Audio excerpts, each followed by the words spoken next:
جو رکوع کا یہاں پر ہے تقسیم کا معاملہ وہی زیادہ صحیح ہے، واللہ عالم۔ اب دیکھیے رنگ بالکل بدل رہا ہے، اب حضور سے خطاب ہے، قل انما ادعو ربی، کہہ دیجئے اے نبی۔ اب یہاں سے جو کلام شروع ہو رہا ہے، ویسے تو یہ بات بڑی وزنی ہے، ایک صاحب نے لکھی ہے کہ در حقیقت یہ جنات کا کلام بھی تو قریش کو سنوایا جا رہا ہے، یہ گویا کہ ان کے سامنے ایک تصویر رکھی جا رہی ہے، ایک آئینہ رکھا جا رہا ہے جس میں وہ اپنی شکل دیکھ سکتے ہیں کہ ایک معاملہ ان جنات کا ہے، انہوں نے قرآن سنا اور اس طرح ایمان لایا، اور ایک بدبختو تم ہو کہ سال ہا سال ہو گئے ہیں ہمارا نبی ہلکان ہو گیا تمہیں قرآن سناتے ہوئے، اور تمہارا حال یہ ہے کہ اور ما زادہم الا نفورا، تمہاری نفرت میں اور فرار میں، اور تم جو ہے بھاگے چلے جا رہے ہو اور اس سے اعراض کر رہے ہو، اسی اعراض میں تمہارا جو ہے اضافہ ہوتا چلا جا رہا ہے۔ تو یہ گویا کہ ایک سائملٹینیس کنٹراسٹ ہے کہ انہیں یہ تصویر دکھائی گئی ہے، اس آئینہ دکھایا گیا ہے کہ اس میں اپنی تصویر دیکھیں، تو گویا کہ یہ بھی بالواسطہ بات انہی سے ہو رہی تھی، لیکن اب حضور سے کہا جا رہا ہے کہ ان سے خطاب کیجئے، یہ جو آپ کی قوم ہے، جیسے کہ ان جنات نے اپنی قوم سے خطاب کیا، اے محمد صلی اللہ علیہ وسلم آپ کو جس فرض منصبی پر مامور کیا گیا ہے آپ اسے ادا کیجئے۔ قل انما ادعو ربی، کہہ دیجئے میں تو اپنے رب ہی کو پکارتا ہوں، ولا اشرک بہ احدا، اور میں ہرگز اس کے ساتھ کسی کو شریک نہیں ٹھہراؤں۔ بات وہی ہے کہ جو جنات کی نقل ہوئی تھی، آمنا بہ ولن نشرک بربنا احدا، ہم اپنے رب کے ساتھ کسی کو شریک نہیں ٹھہرائیں گے۔ اے نبی وہی بات آپ کہیے، اسی جزم کے ساتھ کہیے، اسی عزم کے ساتھ کہیے، اسی پورے پختہ قوت ارادی کے ساتھ کہیے۔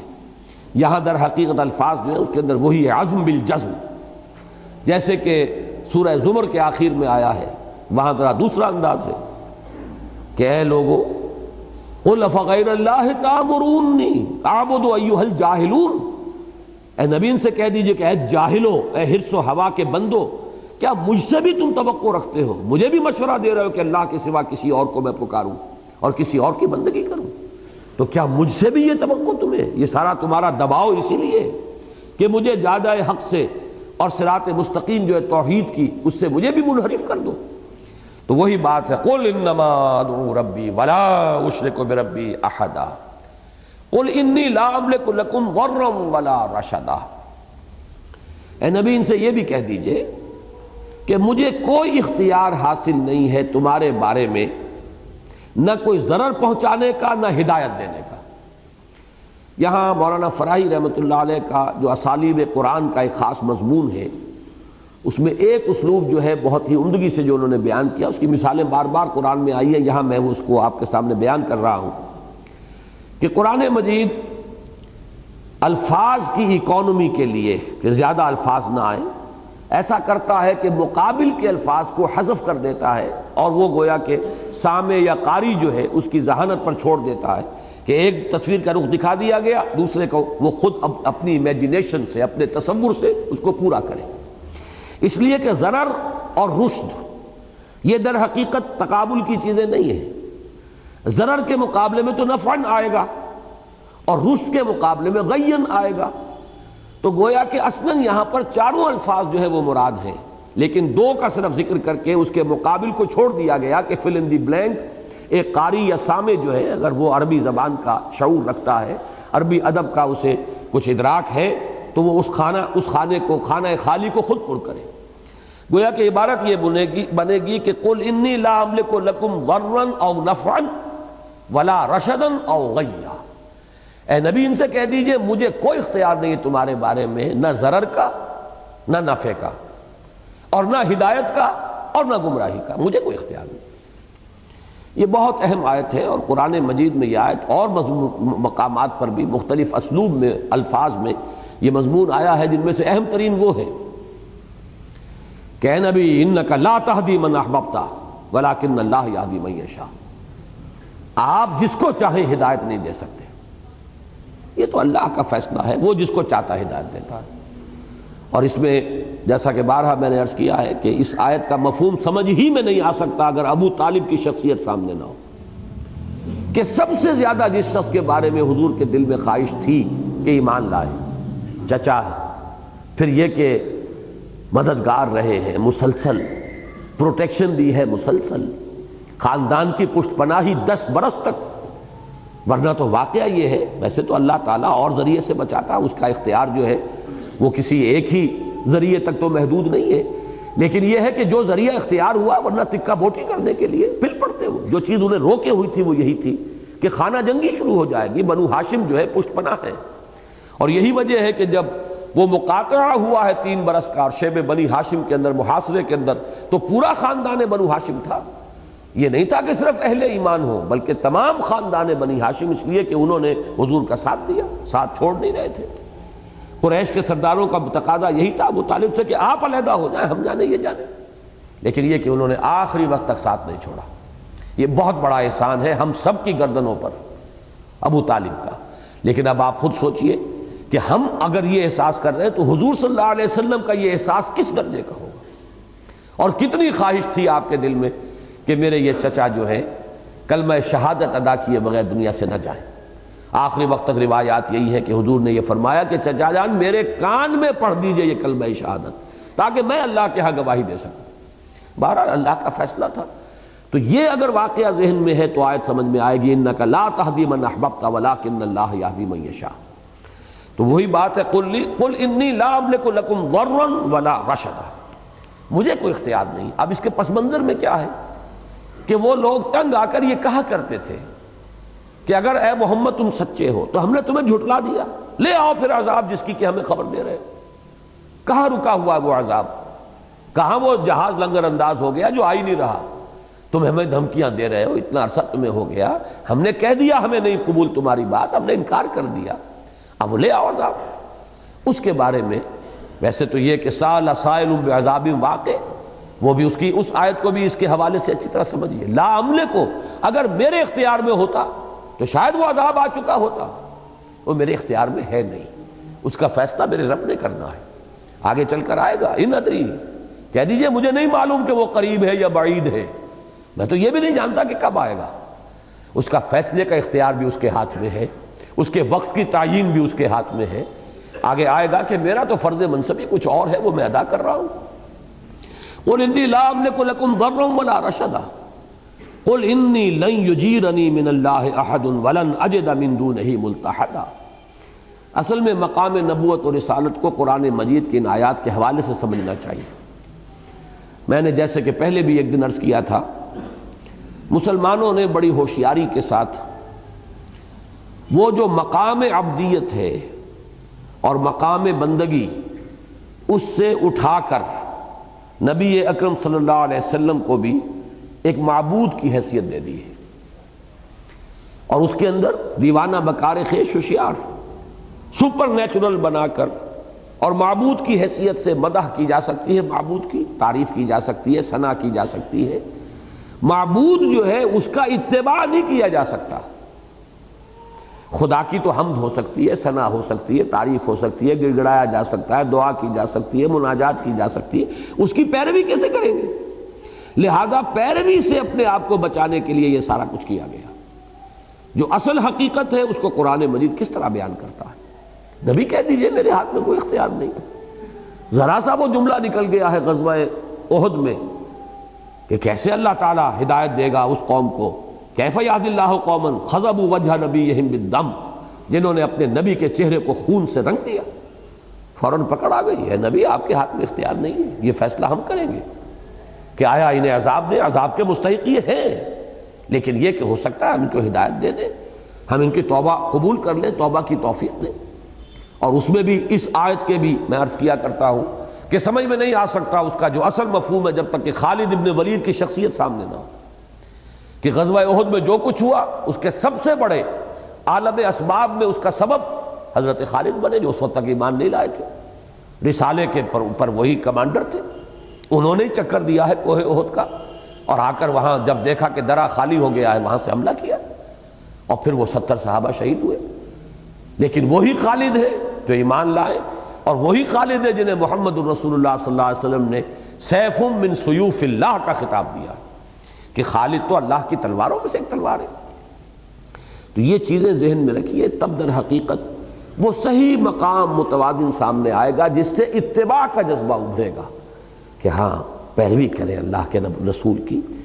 اور ویسے یہ کہ ہر سیرت کی تقریر کا عنوان تو وہ آیت بن جاتی ہے، قل ان کنتم تحبون اللہ فاتبعونی یحببکم اللہ، لیکن اتباع کے معنی کیا ہیں، اتباع کے تقاضے کیا ہیں، اس پر تو غور کرنے کے لیے کوئی تیار ہی نہیں. قل انی لا املک لکم ضرا ولا رشدا قل انی لن یجیرنی من اللہ احد، کہہ دیجئے کہ مجھے ہرگز نہیں بچا سکے گا کوئی بھی اللہ سے، اللہ کے پکڑ سے. ولن اجد من دونہ ملتحدا، اور مجھے ہرگز کوئی اللہ کے سوا کوئی پناہ نہیں مل سکے گی. رسول کا بھی حال یہ ہے. وہ حدیث بھی یاد کر لیجئے کہ حضور نے فرمایا کہ کوئی شخص جنت میں داخل نہیں ہوگا جب تک کہ رحمت خداوندی کی دستگیری نہ کرے. اور کسی پوچھنے والے نے بڑی ہمت کر کے صحابہ میں سے کسی نے یہ سوال کر لیا، کیا حضور آپ بھی؟ فرمایا ہاں میں بھی محتاج ہوں اللہ کی رحمت. تو یہاں جو معاملہ آ رہا ہے وہ تو بہت ہی سخت ہے. انی لن یجیرنی من اللہ احد، یہ اجارہ یجیرو پناہ دینا، بچا لینا. اللہم اجرنا من النار، اے اللہ ہمیں آگ سے بچا. تو وہی لفظ ہے لن یجیرنی من اللہ، کوئی مجھے بچا نہیں سکے گا اللہ کی پکڑ سے. ولن اجد من دونہ ملتحدا، اور کہیں میں نہیں پاؤں گا کوئی جگہ سر چھپانے کی. یہ لحد کہتے ہیں ٹیڑھی جگہ کو. یہ لحد جو ہماری قبریں بنتی ہیں، ایک تو وہ سیدھی سی ہوتی ہے، اسے لحد نہیں کہتے. لحد وہ بغلی جو ہوتی ہے جس میں نیچے اتار کے پھر ایک سائڈ کے اوپر قبر ہوتی ہے، وہ لحد ہے. الحاد کے معنی بھی ہے کج راستہ اختیار کر لینا، کج روی. یلحدون فی اسمائہم، اور کوئی ایسا کونا کھدرا ہی ہوتا ہے جہاں آدمی جا کے چھپتا ہے. اگر کوئی آپ کو کوئی پیچھے ہے، قاتل آپ کا تعاقب کر رہا، تو کہیں ایسی جگہ پر ہی چھپیں گے. تو یہیں سے پھر اس کے اندر پناہ گاہ کا تصور پیدا ہوا کہ جو سامنے سے نظر نہ آئے. جیسے کہ لحد نظر نہیں آتی اوپر سے تو گڑھا نظر آئے گا، میت جو ہے وہ تو سائڈ پر ہے. تو اسی سے ملتحد کا لفظ ہے، وہ جگہ جہاں پر آدمی سر چھپا سکے، جا کے پناہ لے سکے، بچ سکے. تو قل انی لن یجیرنی من اللہ احد ولن اجد من دونہ ملتحدا، اور میں ہرگز نہیں پاؤں گا اللہ کے سوا کوئی پناہ گاہ.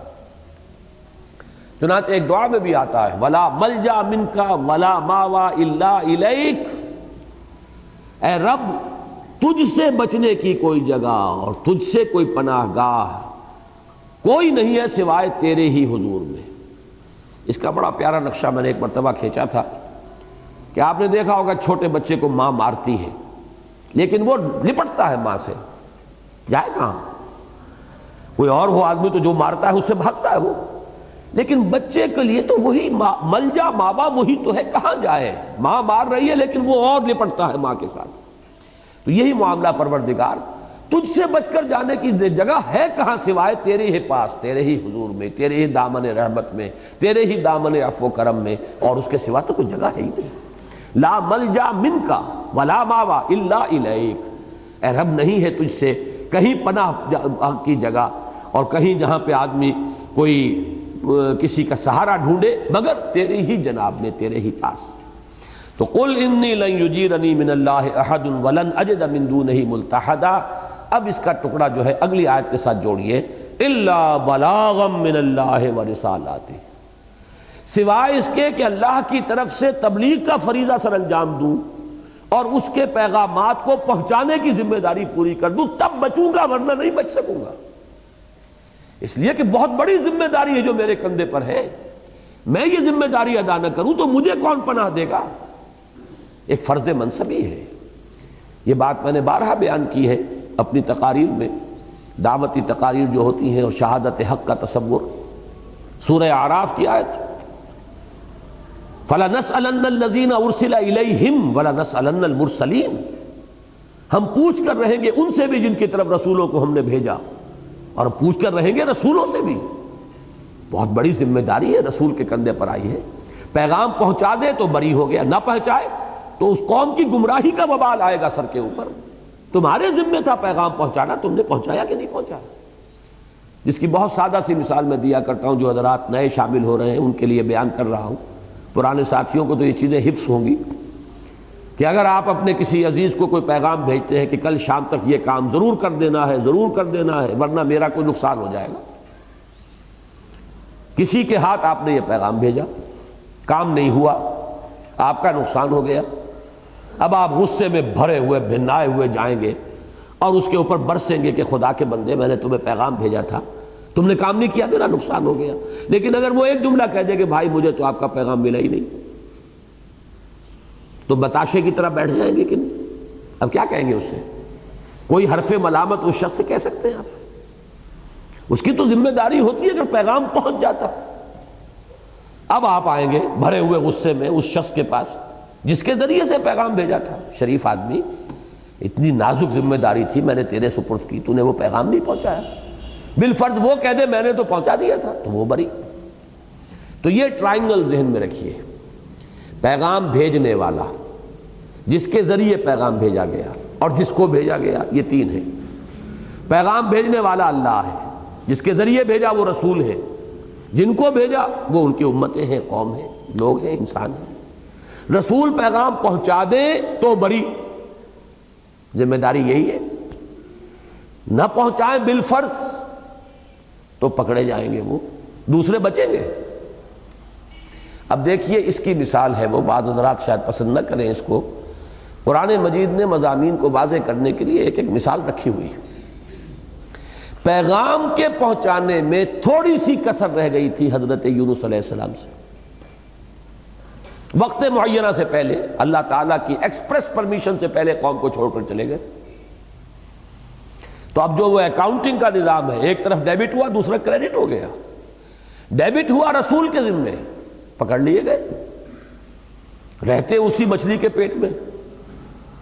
لَلَبِثَ فِي بَطْنِهِ إِلَىٰ يَوْمِ يُبْعَثُونَ, اور وہاں وہ لا الہ الا انت سبحانک انی کنت من الظالمین. کریڈٹ مل گیا ان کو, اس قوم کو, کہ عذاب کے آثار شروع ہو چکے تھے.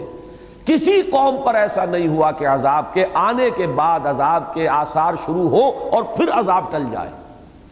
تو ڈیبٹ کا تو ایک کورسپونڈنگ کریڈٹ ہوگا لازماً. ادھر ڈیبٹ ہوا, ادھر کریڈٹ ہو گیا قوم کو. تو اگر خدا نہ خواستہ رسول کی طرف سے پہنچانے میں, اور یہ تو کچھ نہیں, اتمام حجت ہو چکا تھا, بات پہنچائی جا چکی تھی. تھوڑی سی بات یہی ہے کہ ابھی واضح اجازت نہیں آئی تھی اللہ کی اپنے قوم کو چھوڑ کر جانے کی. جیسے حضور انتظار کرتے رہے, باقی صحابہ کو اجازت دے دی تھی چلے جاؤ مدینے, لیکن حضرت ابو بکر بیان کرتے میں پوچھتا رہا حضور اجازت آ گئی نہیں, ابھی نہیں آئی. اچانک ایک روز دوپہر کے وقت آپ کو دیکھا گیا کہ چلے آ رہے ہیں, اپنے کپڑا لپیٹا ہوا ہے اپنے سر کے گرد, اور آ کر بتایا کہ وہ اجازت آ گئی. تو اجازت جب تک ایکسپریس پرمیشن جس کو کہا جائے گا, اس کے بغیر رسول اپنی جگہ چھوڑ نہیں سکتا, اسے وہیں رہنا. تو تھوڑی سی جو ہوئی اس کے اندر کمی, اس کا کریڈٹ مل گیا اس قوم کو. تو اسی کو ذرا بڑھائیے. اگر بالفرض ایسی بات ہو تو پھر تو ذمہ داری بڑی سخت ہو جائے گی. اور یہی بات سمجھ میں آئے گی سیرت کے اس واقعے سے کہ کیا وجہ ہے. جب حجۃ الوداع میں آپ نے گواہی لی ہے الا هل بلغت, اور پورے مجمع نے کہا, دیکھیے دو روایتیں علیحدہ آتی ہیں, ایک میں تو یہ ہے 3 الفاظ, انا نشهد انک قد بلغت وادیت ونصحت. ایک میں 4 آئے ہیں اور بڑے پیارے ہیں, وہ تو یوں سمجھیے کہ یعنی ادب کا بھی ایک بہت بڑا نمونہ ہے. انا نشهد انک قد بلغت الرسالۃ وادیت الامانۃ ونصحت الامۃ وکشفت الغمۃ. اور ایک بات میں کہا کرتا ہوں, آج پھر نوٹ کیجئے, یہ بہت غیر معمولی بات ہے. صحابہ کرام تو ایک سوال حضور کرتے تھے تو اول تو جواب دیتے ہی نہیں تھے. اللہ و رسول عالم, اللہ اور اس کا رسول بہتر جانتے ہیں, ہم تو سننے کے لیے آئے حاضر ہوئے ہیں. لیکن یہ کہ دوبارہ اگر پلٹ کر آپ پوچھتے تھے تب بہت مختصر جواب, یہ نہیں کہ لمبی چوڑی تقریر شروع ہو جائے. یہاں بالکل برعکس ہے کہ ایک سوال کا جواب 3 یا 4 جواب دے رہے ہیں. الا هل بلغت انا نشهد انک قد بلغت وادیت ونصحت. انا نشهد انک قد بلغت الرسالۃ, رسالت کی تبلیغ کا حق ادا کر دیا. وادیت الامانۃ, امانت ادا فرما دی. تو امانت ہے اللہ کی, بندوں کے لیے ہے, رسول کے پاس امانت ہے. ونصحت الامۃ, امت کا حق نصیحت ادا کر دیا. وکشفت الغمۃ, اور تاریکیوں کے پردے جو ہیں, گمراہیوں کے تاریکیاں جو ہیں ان کو چھانٹ کر اور ہدایت کا سورج جو ہے اس کو طلوع فرما دیا. اس کے بعد اب آپ نے بارگاہ خداوندی میں عرض کیا ہے اللہم اشہد, اے اللہ تو بھی گواہ رہے. یہ در حقیقت اس کو میں تعبیر کیا کرتا ہوں سائی آف ریلیف، انگریزی میں یہ الفاظ جو ہیں اس کی صحیح تعبیر ہے، سائی آف ریلیف۔ بہت بڑا بوجھ تھا، آج اتر گیا۔ اے اللہ یہ گواہی دے رہے کہ میں نے پہنچا دیا، میرا بوجھ اتر گیا۔ اور اس کے بعد پھر وہ بات آئی جو اب امت کے ذمے، فَلْيُبَلِّغِ الشَّاهِدُ الْغَائِبَ، اب پہنچائیں وہ جو یہاں ہیں ان کو جو یہاں نہیں ہے۔ میری ذمہ داری آج ختم ہوئی، وہ ذمہ داری ہے جس کا ذکر یہاں آیا ہے۔ قُلْ إِنِّي لَن يُجِيرَنِي مِنَ اللَّهِ أَحَدٌ وَلَنْ أَجِدَ مِن دُونِهِ مُلْتَحَدًا إِلَّا بَلَاغًا مِنَ اللَّهِ وَرِسَالَتِهِ، میرے پاس تو کوئی راستہ ہے ہی نہیں۔ I don't have any alternative, I don't have any other option, I have to do my duty۔ میں تو اس کے اوپر مامور ہوں، مجھے تو یہ کام کرنا ہے۔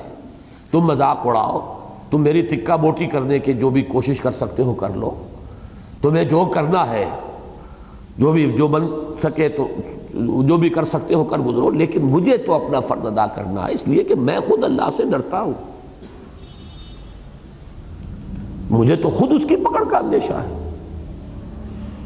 وہ کیا ہے؟ انی اخاف ان عصیت ربی عذاب یوم عظیم، اگر میں اپنے رب کی نافرمانی کروں گا تو مجھے بھی ڈر ہے اس بڑے دن کے عذاب کا، لہذا مجھے اپنا ذمہ داری ادا کرنی۔ بعض حضرات نے اس اللہ کا تعلق جوڑا ہے انما عدو ربی ولا قل انی لا املک لکم ضرا ولا رشدا کے ساتھ، الا بلاغا من اللہ، اور درمیانی آیت کو انہوں نے ایک جملہ معترضہ لیا ہے کہ اے نبی ان سے کہہ دیجئے کہ مجھے کوئی اختیار نہیں ہے تمہارے بارے میں، نہ کسی ضرر کا، نہ نفع کا، نہ رشد کا، نہ گمراہی کا، الا بلاغا من اللہ ورسالاتہ، سوائے اس کے کہ میں اللہ کی طرف سے تبلیغ کا فریضہ سر انجام دوں اور اس کے پیغامات تمہیں پہنچا دوں۔ مجھے قدرت حاصل ہے، اختیار حاصل ہے، تو اسی بات کی حاصل ہے۔ ایک رائے یہ ہے، لیکن میرے نزدیک اس کو دور جوڑنا جو ہے وہ مناسب نہیں، بالکل صحیح مضمون یہاں پر جڑ رہا ہے۔ قل انی لن یجیرنی من اللہ احد ولن اجد من دونہ ملتحدا الا بلاغا من اللہ ورسالاتہ، میرے لیے تو پناہ اگر ہے، میرے لیے عافیت اگر ہے، میری کامیابی اگر ہے، میں اگر اللہ کے پکڑ سے بچ سکتا ہوں تو ایک ہی راستہ ہے کہ جو بھی ذمہ داری میرے کاندھوں پر آئی ہے میں اسے ادا کروں اور اللہ کی طرف سے فریضہ تبلیغ کو ادا کروں، اس کے پیغامات کو پہنچانے کا حق ادا کروں۔ اب اس میں تھوڑا سا لمحہ فکریہ ہے ہمارے لیے بھی، اگر ہم امت محمد میں شامل ہونے کا علی صاحب الصلاۃ والسلام کوئی بھی زوم اپنے اندر رکھتے ہیں تو سوچنا چاہیے کہ اس احساس ذمہ داری کا کوئی لاکھواں حصہ بھی ہمارے اندر ہے، کیونکہ اب یہ ذمہ داری امت پر ہے، تمام نوع انسانی تک اس کو پہنچانا، اس کی ذمہ داری امت پر ہے۔ وَمَن يَعْصِ اللَّهَ وَرَسُولَهُ فَإِنَّ لَهُ نَارَ جَهَنَّمَ خَالِدِينَ فِيهَا أَبَدًا، باقی رہ گیا وہ کہ جو کوئی بھی معصیت اختیار کرے گا اللہ کی اور اس کے رسول کی نافرمانی کرے گا تو اس کے لیے جہنم کی آگ ہے جس میں وہ رہیں گے ہمیشہ ہمیشہ۔ یہ تو وہ انجام ہے جو تمہارا ہو کر رہے گا اگر تم میری بات کو اسی طرح رد کرتے رہے، ٹھکراتے رہے اور تم نے اس کو ماننے سے انکار کیا۔ حتیٰ اذا رأوا ما یوعدون، اب یہاں تبصرہ ہو رہا ہے ان پر کہ یہ بڑے اس وقت تو بڑے غرے میں ہیں، ان کا غرور ہے، ان کا سرمایہ، ان کی دولت، ان کا اقتدار، ان کی چودراہٹ۔ وہ کہا کرتے تھے کہ محمد، یہ ابو جہل کے الفاظ آتے ہیں، دیکھو میری پارٹی، میری مجلس میں کیسے لوگ ہیں، کتنے لوگ جمع ہیں، دیکھتے نہیں تمہارے پاس کون ہے؟ پھٹے حال کچھ غربا مساکین جمع ہو گئے، کیا تقابل ہے تمہارا ہمارے سے، کیا مقابلہ ہے؟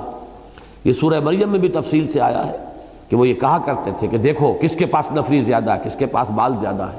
معلوم ہوا کہ اللہ کی نگاہ کرم کس پر ہے؟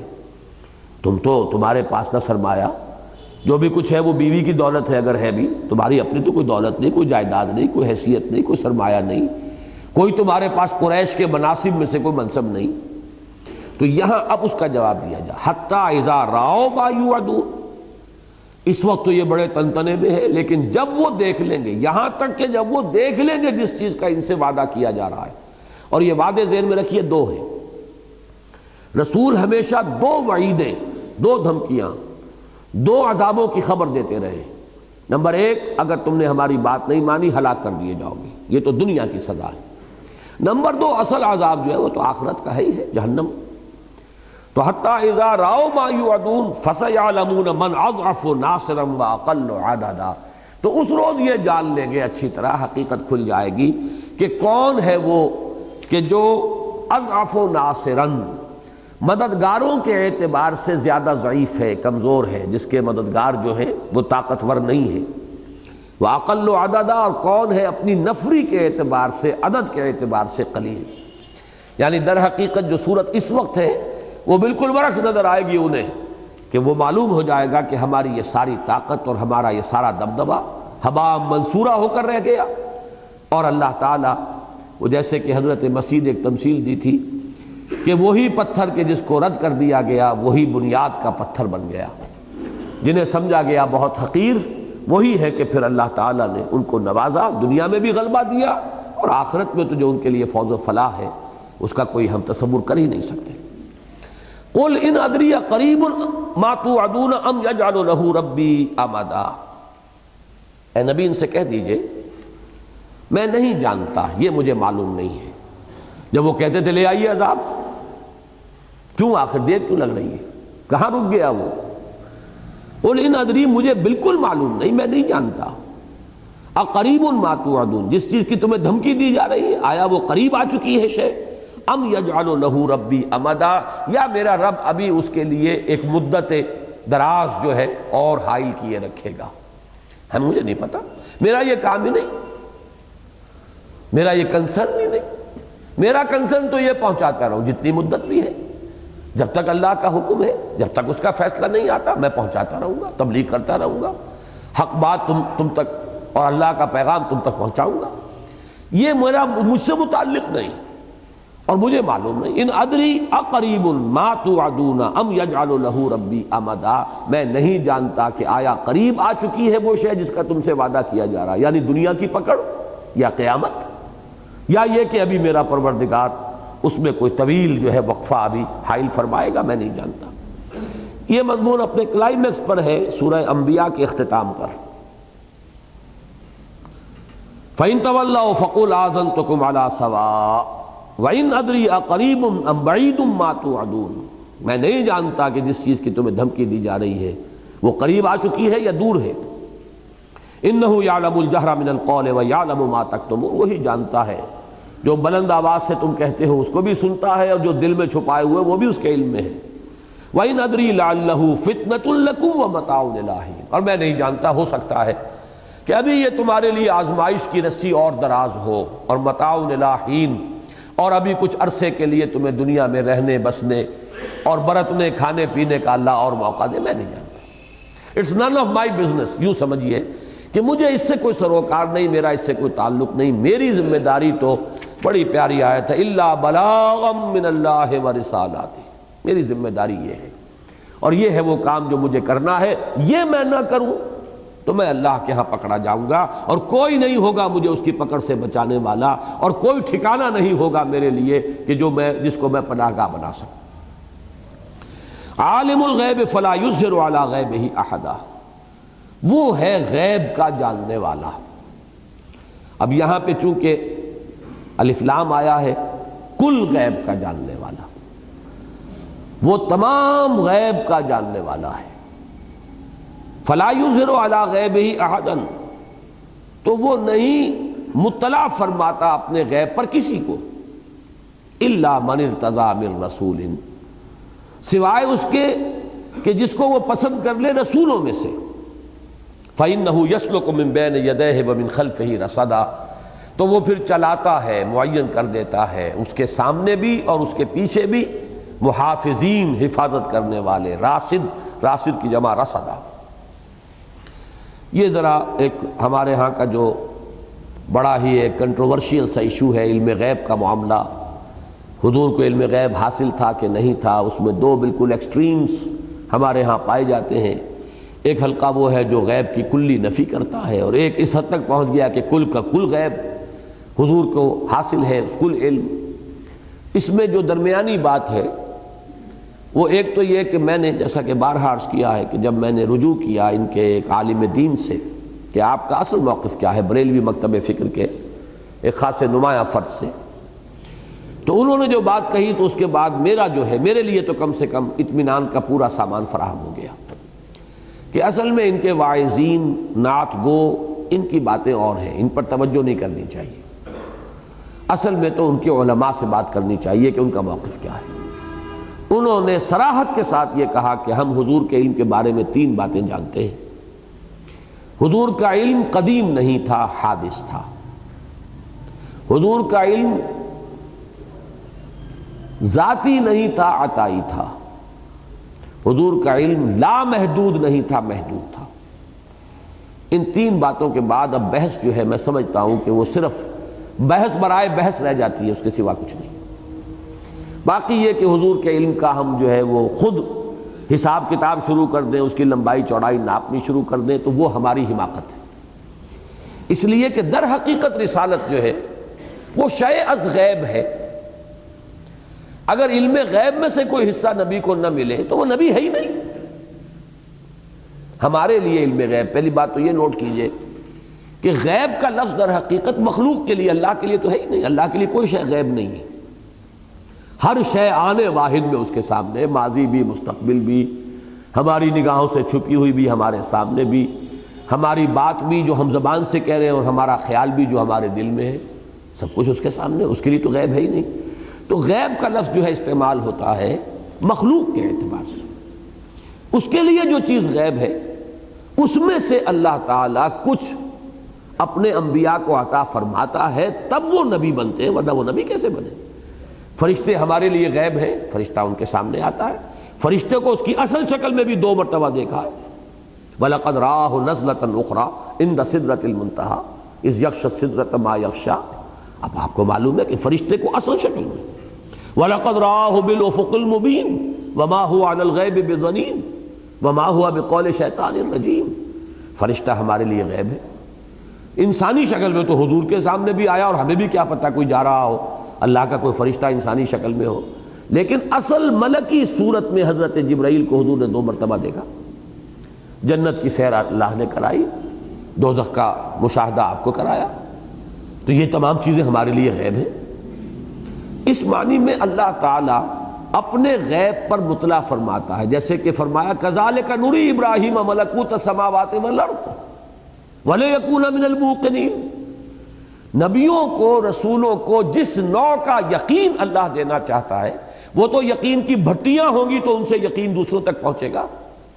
اتنی یقین ہو، اتنا یقین ہو کہ دوسروں تک متعدی ہو سکے، وہ یقین پیدا کرنے کے لیے اللہ تعالیٰ انہیں مشاہدہ کراتا ہے۔ كَذَلِكَ نُرِي إِبْرَاهِيمَ مَلَكُوتَ السَّمَاوَاتِ وَالْأَرْضِ وَلِيَكُونَ مِنَ الْمُوقِنِينَ۔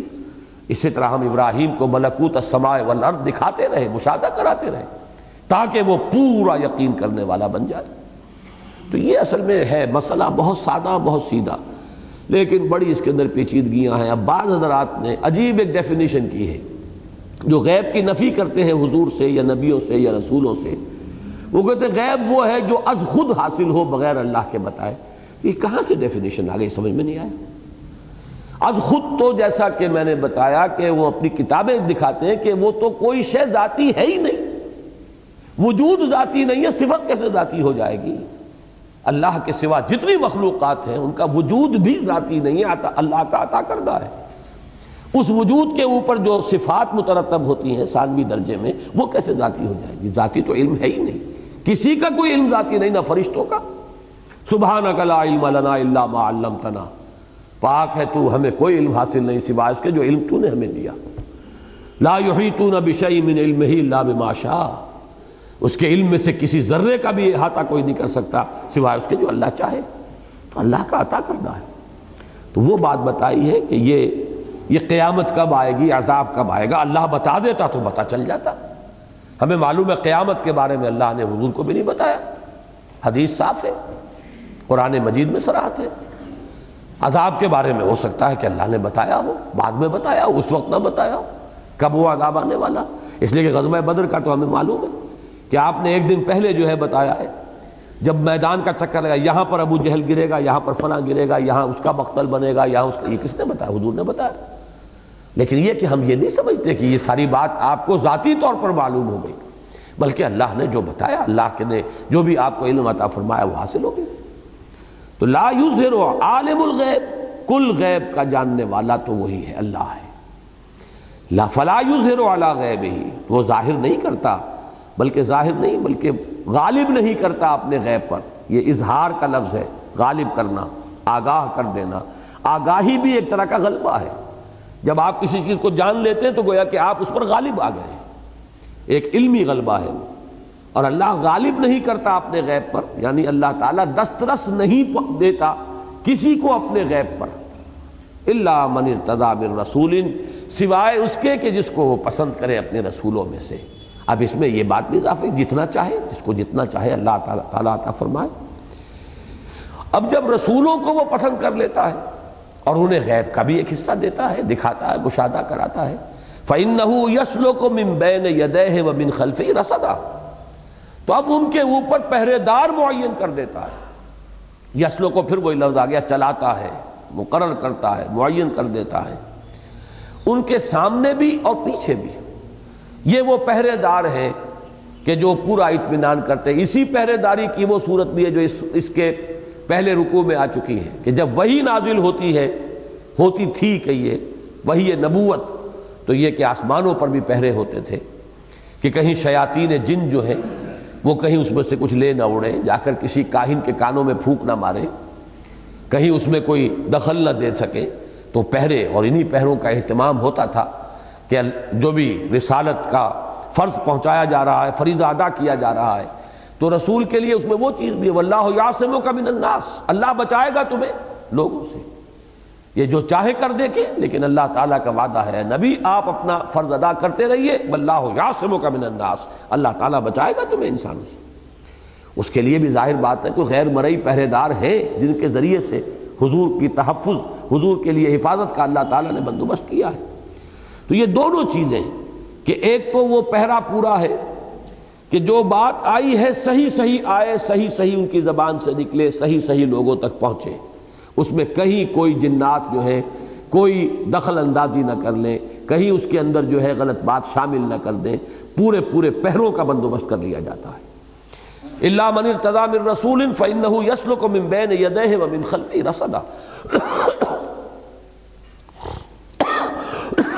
یہ جو مفہوم میں لے رہا ہوں، بعض حضرات نے یہاں بھی الا کے بارے میں یہ بات کہی ہے کہ یہ الا جو ہے یہ استثناء منقطع ہے، یہ علیحدہ جملہ شروع ہو رہا ہے یہاں سے، اور یہ دونوں کو جوڑنا جو ہے وہ صحیح نہیں ہے، بلکہ وہاں تو بات آ گئی مستقل اللہ اپنے غیب پر کسی کو بھی مطلع نہیں فرماتا، اور یہاں الا جو ہے اما کے معنی میں یا لاکنہ کے معنی میں، لیکن اللہ جس کو بھی رسول بنا کر بھیجتا ہے تو اس کے لیے پہلوں کا انتظام کر دیتا ہے۔ مجھے اس سے اتفاق نہیں ہے، میرے نزدیک یہ الا منقطع نہیں ہے استثناء، بلکہ یہ متصل ہے، اور یہ دونوں آیتیں جڑ کر ہی صحیح مفہوم دے رہی ہیں۔ لا یظہر علی غیبہ احدا الا من ارتضی من رسول فإنہ یسلک من بین یدیہ ومن خلفہ رصدا، جس کے لیے القرآن یفسر بعضہ بعضا کے اصول کے تحت ہمارے پاس آیت موجود ہے، سورہ آل عمران کی آیت نمبر 179 وما کان اللہ لیطلعکم علی الغیب، اللہ تعالیٰ تمہیں غیب پر مطلع نہیں فرمانے والا۔ اللہ کی یہ شان نہیں ہے کہ اے لوگو، اے انسانوں، تمہیں غیب پر مطلع فرمائے، ولکن اللہ یجتبی من رسلہ من یشاء، لیکن اللہ جس کو اپنے رسولوں میں سے پسند کر لیتا ہے، چن لیتا ہے جس کو چاہتا ہے۔ یعنی غیب اللہ تعالیٰ نے تمہاری دسترس میں نہیں رکھا ہے عام لوگوں کے، تبھی تو امتحان ہے۔ امتحان کیسے ہو اگر غیب جو ہے سب کے سامنے وہ عیاں ہو جائے اور نمایاں ہو جائے، ہمارے سامنے ہی فرشتے بھی چل پھر رہے ہوں، ہم دیکھ رہے ہوں، اور سارے جو چھپے ہوئے جو حقائق کائنات کے وہ ہماری نگاہوں کے سامنے آ جائے، پھر امتحان کیا رہا؟ میں نے ایک حدیث جو ہے سنائی ملتان میں بھی اور کل فیصل آباد میں بھی، اس میں مجھے پھر وہ یاد آ گئی کہ فرشتوں کے ایمان کے بارے میں حضور نے اسی وجہ سے کہا کہ ان کا ایمان تو کوئی بہت اعلیٰ ایمان نہیں ہے۔ یہ حدیث جو ہے مشکات شریف میں آخری باب ہے، باب و ثواب ہذہ الامہ، اس میں آئی کہ حضور نے ایک مرتبہ صحابہ سے پوچھا، ای الخلق اعجب الیکم ایمانا، ذرا غور کرو، بتاؤ، سوچو. یہ حضور کا طریق تھا، سوال کرتے تھے تاکہ قوا بیدار ہو جائیں، ذہن جو ہے بیدار ہو، سوچیں لوگ، تاکہ پھر جب حضور بات بتائیں تو بالکل محفوظ ہو جائے. ای الخلق اعجب الیکم ایمانا، تمہارے نزدیک سب سے حسین دل ربا ایمان کون سی مخلوق کا ہے؟ تو پہلی اٹیمپٹ میں جو صحابہ نے جواب دیا تو انہوں نے عرض کیا الملائکہ، فرشتوں کا. اسی لیے مجھے یاد آئی حدیث، حضور نے فرمایا وما لہم لا یؤمنون وہم عند ربہم، وہ کیسے ایمان نہیں لائیں گے، وہ تو اپنے رب کے پاس ہے. ان کا کون سا کمال ہے، کون سا تیر مارا ایمان کا؟ حقائق سامنے روشن ہے، بات سامنے ہے، قرب ہے اللہ کے ساتھ، تو وہ ایمان نہ لائیں، کیسے نہ لائیں؟ یعنی ان کے لیے وہ امتحان کا مرحلہ ہے ہی نہیں اس طرح کا. اب دوسرا جواب انہوں نے دیا فالانبیاء، پھر نبیوں کا ایمان ہے. آپ نے فرمایا وما لہم لا یؤمنون والوحی ینزل علیہم، وہ کیسے ایمان نہ لائیں، وحی ان پر نازل ہوتی ہے.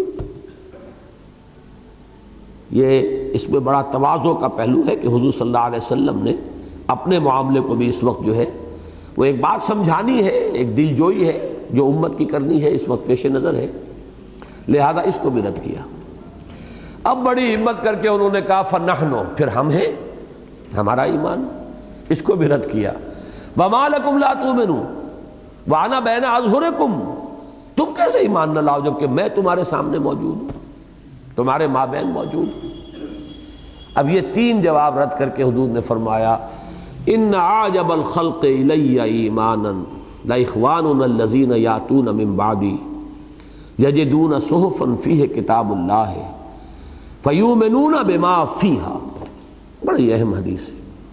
میرے نزدیک تو حسین ترین ایمان ہمارے ان بھائیوں کا ہوگا جو میرے بعد آئیں گے.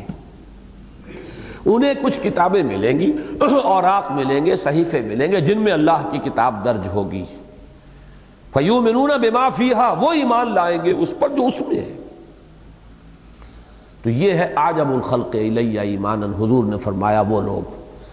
بہرحال اس میں دلجوئی ہے بعد کے آنے والوں کی، اور ایک حوصلہ افزائی ہے کہ یہ نہ سمجھو کہ جو مراتب عالیہ ہیں ان کے دروازے بند ہو گئے. ہمت کرو. تیسری بات یہ کہ نشاندہی ہو گئی، ایمان کہاں سے ملے گا؟ اب ظاہر بات ہے حضور کے بعد ان کو تو ایمان کی بھٹی سے براہ راست حرارت ایمانی بھی حاصل ہو رہی تھی، لیکن اب جو ایمان ملے گا تو اس کی سورس یہ ہے، قرآن ہے. یؤمنون بما فیہا. اس اعتبار سے بہرحال الا من ارتضى بالرسول فانه يسلك من بين يديه ومن خلفه رصدا ليعلم ان قد ابلغوا رسالات ربهم، تاکہ وہ خوب جان لے. اب یہاں پہ یعلم کے فاعل کی ضمیر کے بارے میں بہت سی آراء ہیں، لیکن یہ کہ میں جس کے اعتبار سے جس کو کہ میں قوی سمجھتا ہوں وہی میں بات بیان کر رہا ہوں.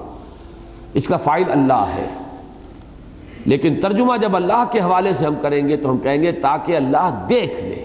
علم تو اسے ہے، لیکن جیسے کہ قرآن مجید میں جہاں بھی آتا ہے اللہ تعالیٰ کے لیے فَلَيَعْلَمَنَّ اللَّهُ الَّذِينَ آمَنُوا وَلَيَعْلَمَنَّ الْمُنَافِقِينَ، اللہ تعالیٰ جان کر رہے گا ان کو جو ایمان لائے اور جان کر رہے گا جو منافق ہیں. تو چونکہ اللہ کا علم حادث نہیں ہے، قدیم ہے، لہذا ترجمانی جب ہم کرتے ہیں ترجمہ کریں گے اللہ ظاہر کر دے گا کہ کون مومن ہے اور ظاہر کر دے گا کون منافق ہے.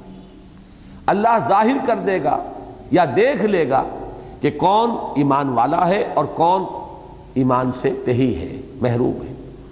تو یہاں پر بھی لیعلم، تاکہ ظاہر ہو جائے، تاکہ اللہ دیکھ لے، تاکہ بات مبرہن ہو جائے، تاکہ اس میں کوئی شک نہ رہ جائے، کوئی اشتباہ نہ رہ جائے. ان قد ابلغوا رسالات ربہم، کہ انہوں نے پہنچا دی اپنے رب کی تبلیغ کے جو پیغامات تھے، پہنچا دیے اپنے رب کے پیغامات. اس کو بھی پھر سمجھیے، ریفر کیجئے وہی واقعہ حضور کا حجۃ الوداع کا جو آپ نے گواہی لی الا هل بلغت انا نشهد انک قد بلغت الرسالۃ وادیت الامانۃ ونصحت الامۃ وکشفت الغمۃ. اس لیے کہ رسالت کا تو مقصد یہ اتمام حجت، آخری درجے میں اتمام حجت ہو جانا چاہیے، اس لیے کہ اس کے بعد پھر پکڑ ہے اللہ کی. عذاب دنیا میں بھی آتا ہے تو رسول کی اتمام حجت کے بعد آتا تھا، پھر میں وہ آتا ہے جب کہتا ہوں پھر غلطی کا احساس ہوتا ہے، کیونکہ رسالت کا سلسلہ بند ہو چکا، اس کے بارے میں جو بات ہو وہ ماضی کے صیغے سے ہونی چاہیے۔ جیسے کہ سورہ بنی اسرائیل میں فرمایا وَمَا كُنَّا مُعَذِّبِينَ حَتَّى نَبْعَثَ رَسُولًا، ہم عذاب بھیجنے والے نہ تھے جب تک کہ رسول کو مبعوث نہ فرما دیں۔ رسول آئے، حق مبرہن ہو جائے، کوئی اشتباہ نہ رہ جائے، اس کی شخصیت بے داغ ہو، اس کے اوپر کوئی شک کرنے کی گنجائش نہ ہو، اس کی صداقت اور امانت کے اندر کہیں کوئی اشتباہ پیدا نہ ہو، پھر وہ بات کو مبین انداز میں، واضح انداز میں، سلیس انداز میں کھول کھول کر بیان کر دے، اپنے کردار سے اس کا ایک نمونہ پیش کر دے، ہر اعتبار سے حجت قائم ہو جائے۔ پھر بھی نہیں مانتے تو اب اس کے مستحق ہیں کہ ان کو ملیا میٹ کر دیا جائے، نسیم منسیہ کر دیا جائے۔ تو اس کے لیے یہ سارے اہتمام ہیں، لِيَعْلَمَ أَنْ قَدْ أَبْلَغُوا رِسَالَاتِ رَبِّهِمْ، تاکہ اللہ دیکھ لے اور یہ بات واضح ہو جائے، علم نشرہ ہو جائے، کسی کو اشتباہ نہ رہے، کوئی یہ نہ کہہ سکے کہ اللہ ہمارے سامنے بات آئی نہیں تھی۔ اسی کو تو سورہ نساء میں فرمایا گیا ہے رسلا مبشرین و منذرین لئلا یکون للناس علی اللہ حجت بعد الرسل، تاکہ لوگوں کے پاس کوئی حجت، کوئی دلیل، کوئی بہانہ، کوئی عذر باقی نہ رہے کہ اللہ ہم تک بات پہنچی نہیں ہے، اللہ ہم پر بات واضح نہیں ہوئی، اے اللہ وہ تو کلام کرتے تھے اتنی مشکل زبان میں جو ہماری سمجھ میں نہیں آتا تھا، اے اللہ انہوں نے تو پہلیاں بجھوائی تھیں، وہ بات ایسی نہیں تھی جو عام آدمی سمجھ سکے، لہذا کوئی عذر، کوئی دلیل باقی نہ رہ جائے اور مبرہن ہو جائے کہ ان کے اوپر آخری درجے میں اتمام حجت ہو چکا ہے۔ یہ ہے وہ مقصد جس کے لیے یہ پہرے آسمانوں پر بھی بٹھائے جاتے ہیں کہ جنات نہ کچھ لے اڑے۔ یہ ہے مقصد کہ جب رسول تبلیغ کرتے ہیں تو ان کے بھی آگے پیچھے اللہ کے جو یہ مخفی جو سول سروس ہے، اللہ کی سیکرٹ سروس جو ہے، اس کے ممبرز جو ہیں، اس کے ایجنٹس جو ہیں، اس کی حفاظت کے لیے آگے پیچھے چلتے ہیں تاکہ بات صحیح ادا ہو، اس میں کہیں کوئی گھپلا جنات پیدا نہ کر دے کہ حضور نے کچھ اور کہا ہو اور لوگوں کو کچھ اور سنا دیا جائے، جیسا کہ ایک واقعہ آتا ہے اگرچہ اس کے بارے میں کنٹروورسی ہے ہمارے ہاں، لیکن یہ کہ بہرحال وہ واقعہ چونکہ روایات میں آیا ہے کہ حضور نے ایک مرتبہ پورے مجمع کے سامنے سورۃ النجم پڑھی، سورۃ النجم، اس کے آخر کی میں شیطان نے کوئی بات جو ہے شامل کر دی۔ اس میں آتا ہے نا کہ یہ جو لات اور عزا ہیں ان کے بعد تلک الغرانیق العلا وان شفاعتہم لترتجا، کچھ شیاطین جن تھے جنہوں نے وہاں آواز میں آواز ملا کر اور یہ آیتیں گویا کہ معاذ اللہ یعنی ان چیزوں کو بھی بطور آیت پڑھ دیا، لوگوں نے سمجھا، لوگوں کے سننے میں آیا کہ محمد نے کسی درجے میں ہماری ان دیویوں کو بھی مان لیا۔ تلک الغرانیق العلا وان شفاعتہن لترتجا، یہ ہیں وہ بڑی اونچی ہستیاں جن کی سفارش کی امید کی جاتی ہے کہ اللہ کے ہاں یہ سفارش کریں گی۔ یہی تو جھگڑا تھا سارا، تو یہ کہ اس کی وجہ سے یہ سمجھا گیا کہ اب تو بس مصالحت ہو گئی، جھگڑا ختم ہو گیا محمد سے صلی اللہ علیہ وسلم۔ سب لوگ جب حضور نے سجدہ کیا، سورۃ النجم کے آخر میں سب لوگوں نے سجدہ کیا تو اس سے ایک فضا ایسی پیدا ہوئی کہ حبشہ میں جو لوگ گئے ہوئے تھے ان تک بھی خبر پہنچ گئی کہ اب تو جھگڑا ختم ہو گیا، کنٹروورسی، کانفلکٹ ختم، لہذا چلو واپس، اب دارالامن ہے۔ لیکن یہ کہ یہ واقعہ جس طور سے بیان ہوتا ہے محدثین کی اس پر جرح ہے کہ یہ بات جو ہے اس طرح نہیں ہے، اور قرآن کا یہ مقام جو ہے ثابت کر رہا ہے کہ ایسا نہیں ہو سکتا، ورنہ پھر پہرا کہاں رہا؟ وہ تو گویا کہ شیاطین کو یہ قدرت حاصل ہو گئی کہ حضور جب قرآن بیان کر رہے ہوں تو وہ اس کے درمیان کے اندر دخل اندازی کر کے کوئی اور چیز شامل کر دیں۔ قرآن یہ کہہ رہا نہیں، ایسا نہیں ہے، اور محدثین نے بھی اس پر بڑی جرح کی ہے اور اس کو جو ہے وہ قابل قبول نہیں ٹھہرایا۔ میں نے وہ واقعہ اس لیے سنا دیا ہے کہ اس آیت کا ایک مفہوم سامنے آ جائے کہ دوران تبلیغ بھی پہرے داروں کی ضرورت ہے، جیسے کہ دوران تنزیل پہرے داروں کی ضرورت ہے کہ جب کہ یہ وحی نازل ہو رہی ہے، فرشتہ لے کر آ رہا ہے، اس وقت پہرے ہوں آسمان کے اوپر، تاکہ یعنی سمائے دنیا کے نیچے، تاکہ وہ کوئی چیز اس میں شامل نہ کر دیں یا اس میں سے کوئی چیز لے نہ اڑے۔ اور جب کہ حضور تبلیغ فرماتے تھے اس وقت بھی یہ پہرے دار موجود ہوتے تھے کہ کہیں شیاطین اس کے اندر کوئی چیز شامل نہ کر دے یا کوئی اور اس طرح کیا جو ہے اس کے اندر دخل اندازی نہ کرے۔ تو فرمایا الا من ارتضى بالرسول فانه يسلك من بين يديه ومن خلفه رصدا ليعلم ان قد ابلغوا رسالات ربهم، تاکہ یہ بات اظہر من الشمس ہو جائے، مبرہن ہو جائے، کھل جائے، آخری درجے میں ثابت ہو جائے کہ انہوں نے اپنے رب کے پیغامات پہنچا دیے جیسے کہ پہنچانے کا حق تھا۔ انک قد بلغت الرسالۃ وادیت الامانۃ ونصحت الامۃ وکشفت الغمۃ واحاط بما لدیہم واحصی کل شیء عددا۔ باقی اللہ تعالیٰ نے ہر چیز کا احاطہ کیا ہوا ہے جو ان کے سامنے ہے، کوئی چیز اس کی پکڑ سے باہر نہیں، کوئی چیز اس کے علم سے باہر نہیں۔ یہی دو صفات ہیں اہم ترین، قدرت اور علم۔ تو احاطہ بما لدیہم، جو کچھ ان کے سامنے اس کا احاطہ اللہ کیے ہوئے، اس میں قدرت کی طرف اشارہ ہے، کوئی اس کی پکڑ سے بچ کر نکلنے والا نہیں ہے، وہ تو گھیراؤ میں ہے۔ وَأَحْصَىٰ كُلَّ شَيْءٍ عَدَدًا، یہ علم کی طرف اشارہ ہے، اور ہر چیز کا اس نے احصاء کیا ہوا ہے گنتی کے اعتبار سے، کہیں وہ کوئی بھولنے والا نہیں ہے۔ نہ ان دشمنوں میں سے کہ کوئی جو ہے وہ بچ نکلے گا اس لیے کہ اللہ کو یاد نہیں رہا کہ کس نے کیا کیا تھا، کس وقت کیا گستاخی کی تھی محمد کے ساتھ صلی اللہ علیہ وسلم، اور جو اہل ایمان ہیں نہ وہ اللہ تعالیٰ کے علم سے باہر ہیں کہ یہ پتہ نہ چلے کہ کس نے کیا قربانی دی تھی اور کس نے کس وقت ہمارے دین کے لیے، ہمارے نبی کی نصرت میں کیا کچھ سختیاں جھیلی تھی۔ تمام چیز احصا کل شیء عددا۔ بارک اللہ لی ولکم فی القرآن العظیم ونفعنی وإیاکم بالآیات والذکر الحکیم۔